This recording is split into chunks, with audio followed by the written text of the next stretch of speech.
Hey guys, welcome back to a new video. I'm Stephanie West. I'm a licensed counselor here in the state of Michigan, and I am owner and operator of In Progress Counseling.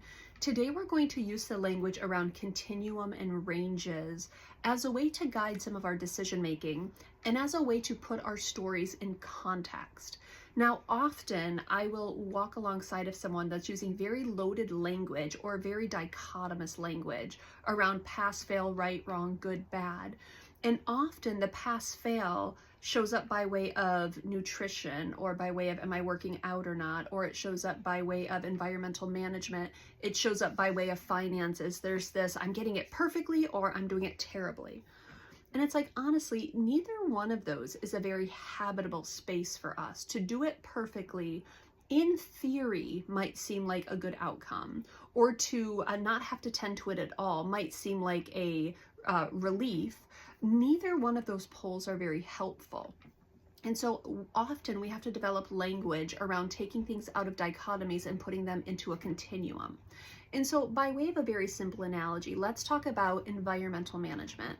And let's say that you are the person that doesn't do any type of housework.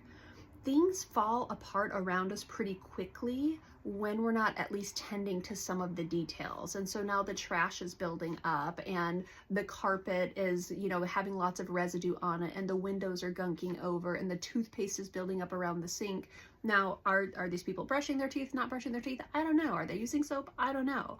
What I know is when you walk into that type of environment, there's often this like internal ick of like, ooh, I don't want to be here.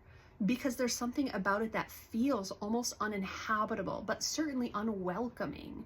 It's like, I can't let my guard down here. I can't put my purse down here. I'm not going to sit anywhere because there's ick or there's chaos, or it's just really, it's really distressing. It's a distressing environment to be in.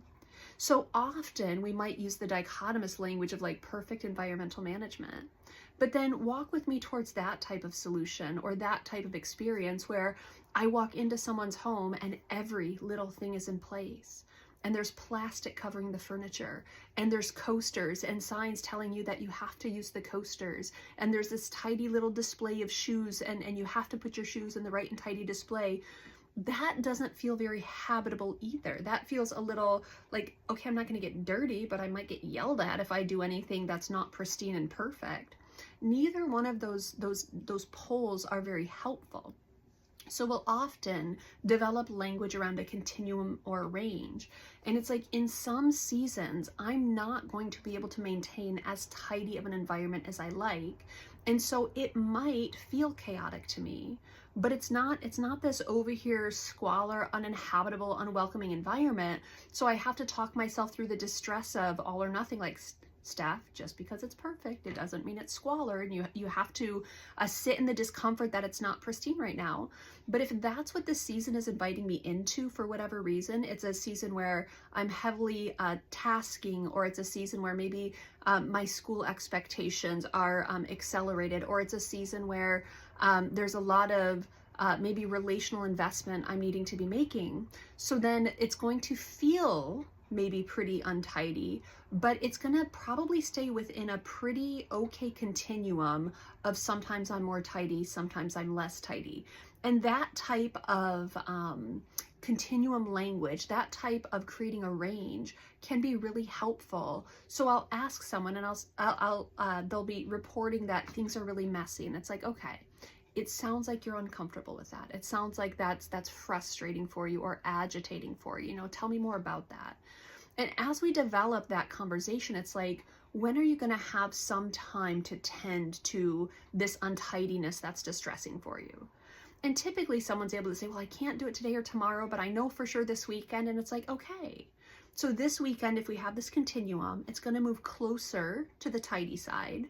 And over time, when you're early in the week loads up with expectation, it moves a little bit closer to, less tidy. But you're not going to be perfect. And just because it's not perfect, it doesn't make it squalor. There's this continuum, and based on my day, it's kind of moving towards the tidy, or it's moving a little bit towards the, let's say, chaos, for lack of a better word.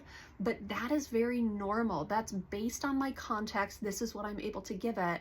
And I can't get it perfect. That's actually not even all that desirable. It's not going to be pristine and without, error, without mar.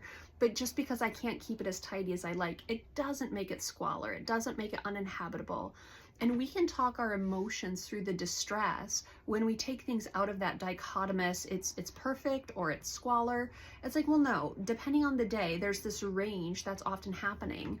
And I really work hard on keeping it more towards the tidy side, but I also let life be life. And sometimes it goes towards that, less tidy side. And as time permits, I'm going to move it back towards tidy.